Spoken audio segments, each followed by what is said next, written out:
નમસ્તે દર્શક મિત્રો, આજે આપણે વાત કરવી છે ગુજરાતના વિકાસની.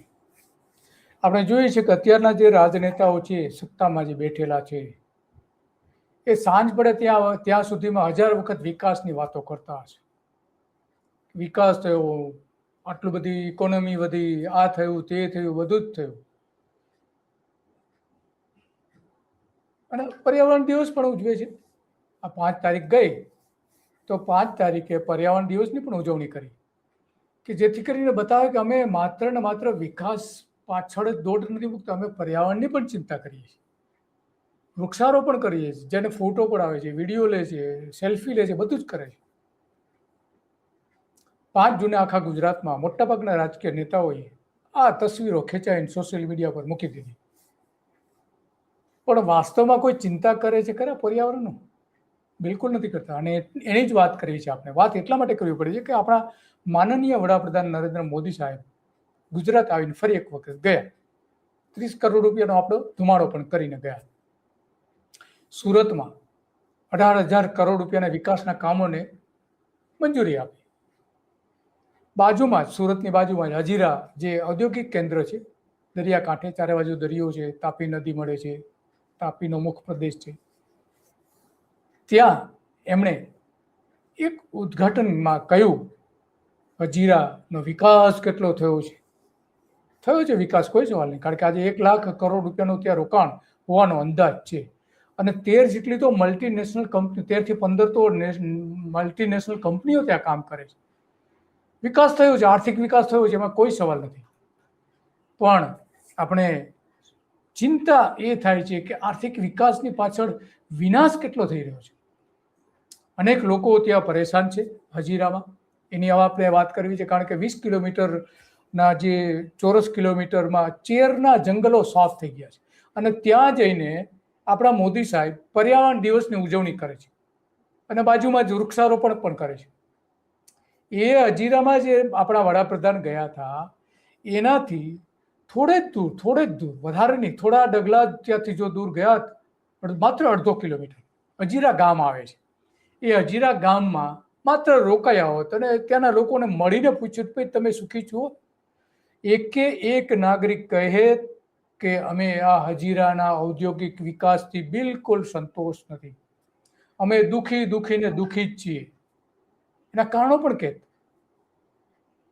અને મોદી સાહેબે ત્યાં મોટું ભાષણ પણ આપી દીધું હજીરાનું, કે હજીરાનો કેવો વિકાસ થયો છે. પેલા મોદી સાહેબને આપણે સાંભળી લીધો, કંઈક મજા આવશે વાત કરવાની.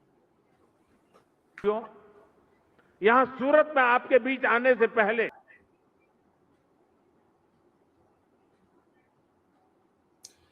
हजीरा मेक इन इंडिया का पावर हाउस केवुं छे જોઈએ છે. यहां सूरत में आपके बीच आने से पहले मैं हजीरा गया था, अभी हर्ष भाई जी इसका वर्णन कर रहे थे. आत्मनिर्भर भारत का क्या मतलब होता है, ये हजीरा जाने पर भी साफ दिखता है.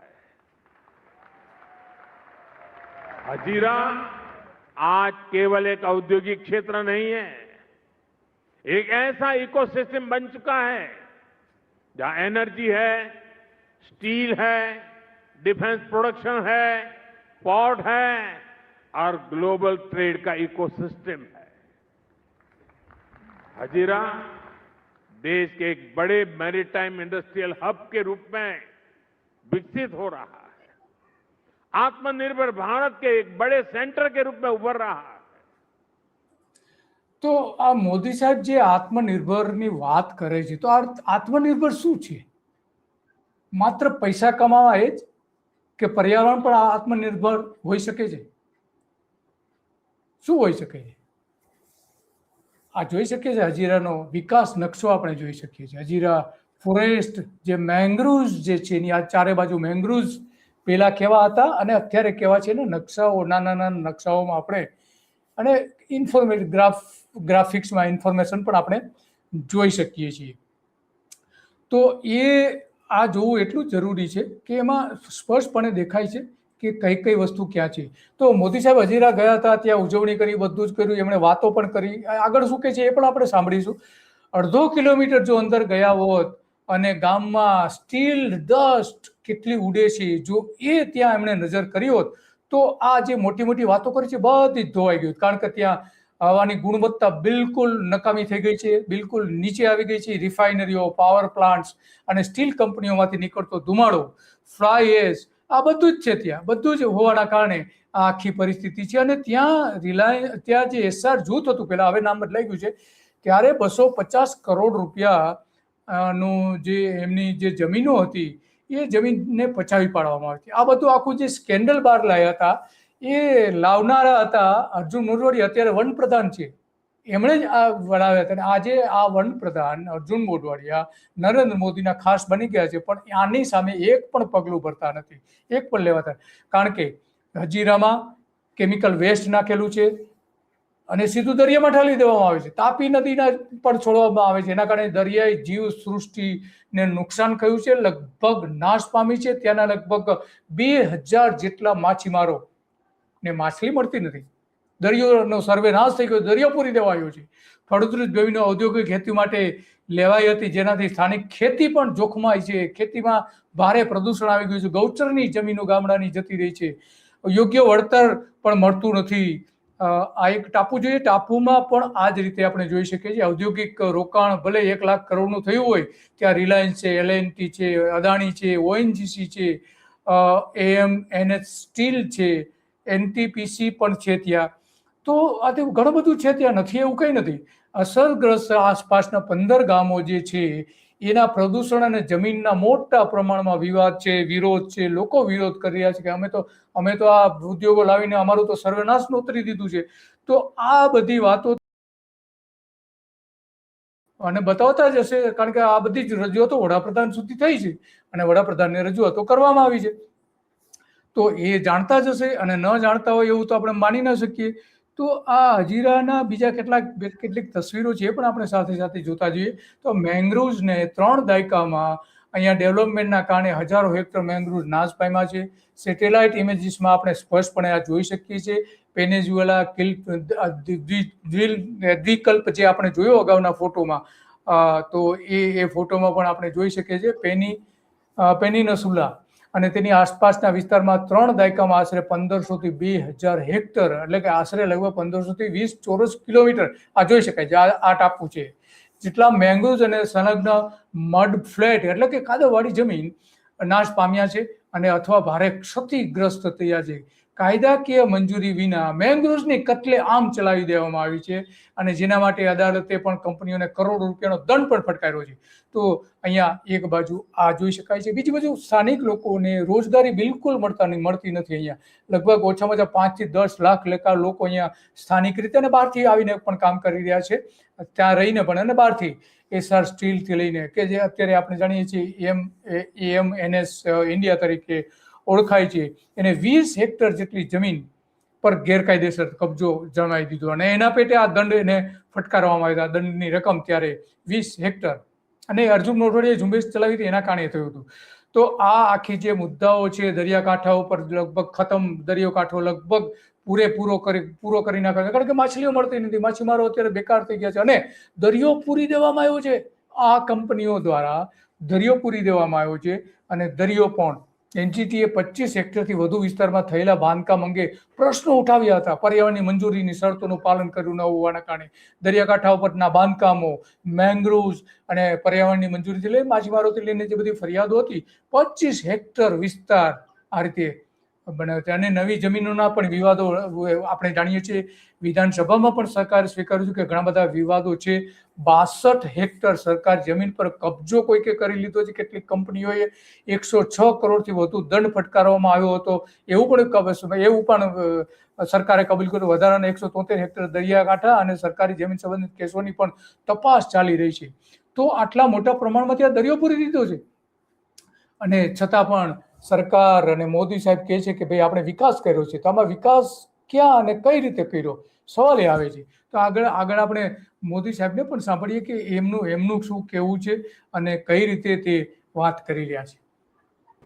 आज देश में कुछ निराशावादी लोग हैं, નિરાશાવાદી લોકો કે જે ટીકાઓ કરે છે એની વાત કરી રહ્યા છે, પણ નિરાશાવાદી તમને વાસ્તવિકતા બતાવી રહ્યા છે. ત્યાંના સ્થાનિક લોકો કોર્ટે ચુકાદો આપ્યા છે, એનજીટીએ ચુકાદો આપ્યો છે, સરકારે વિધાનસભામાં કહેલું છે.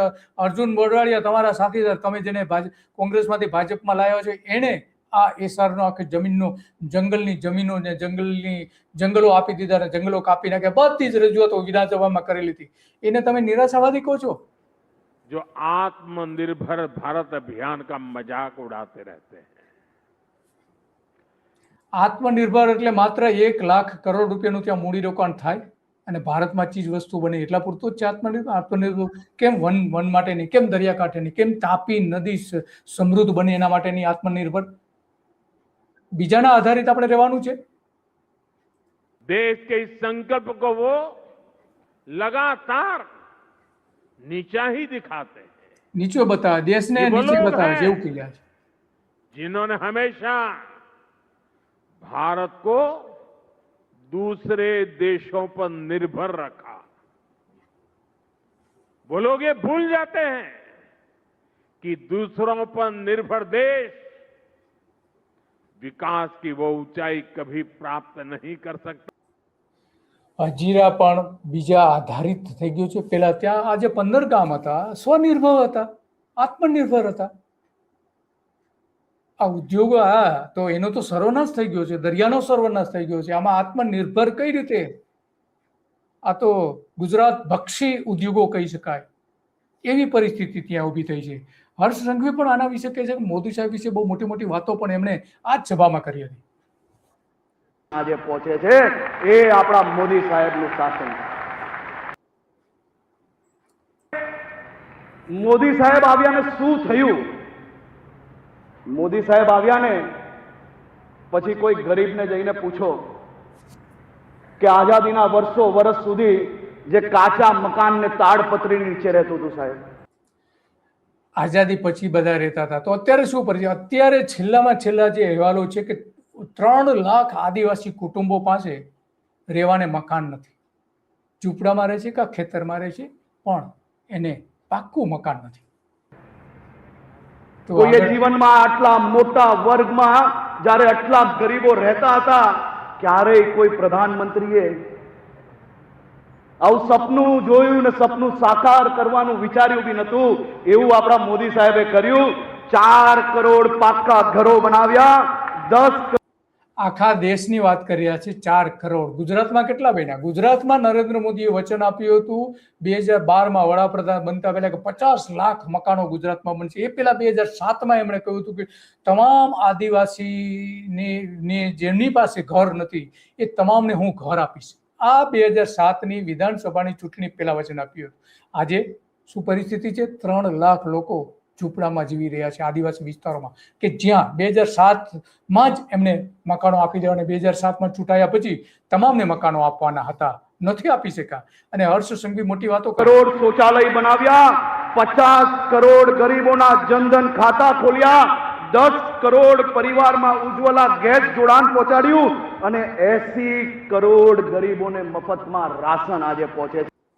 ગુજરાતમાં 60 થી 65% લોકોને ખાવાનું અનાજ આપવું પડે છે.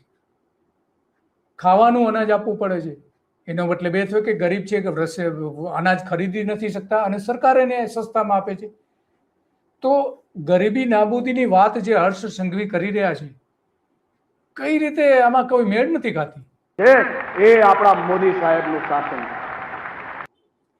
તો મોદી સાહેબની વાતો તો કરે છે પણ એમાં કોઈ દમ નથી. માત્ર રાજકીય નેતાઓ છે એ દેખાડો કરે, જુઠ્ઠું બોલે અને પ્રજાને હંમેશા માટે ભ્રમમાં નાખતા આવ્યા છે. એનું આજનું સ્પષ્ટ ઉદાહરણ આપણે જોઈ શકીએ છીએ. અને એટલા માટે આજે વાત કરવી પડે છે કે આ વિધાનસભામાં જે એસઆર જૂથે 250 કરોડની જંગલની જમીન પચાવી પાડી હતી, પછી એની સામે પગલાં શું લીધા? નરેન્દ્ર મોદીએ બિલકુલ પગલાં ન લીધા. નરેન્દ્ર મોદીના સમયમાં જ આ જમીનો આપવામાં આવી હતી, જંગલોનો સર્વે નાશ કરવામાં આવ્યો હતો અને આજે ત્યાં વૃક્ષારોપણ કર્યા છે. બસ આજે આટલું જ અને આવી જ બાબતો ઉપર આપણે ચર્ચા કરતા રહીશું. નમસ્તે.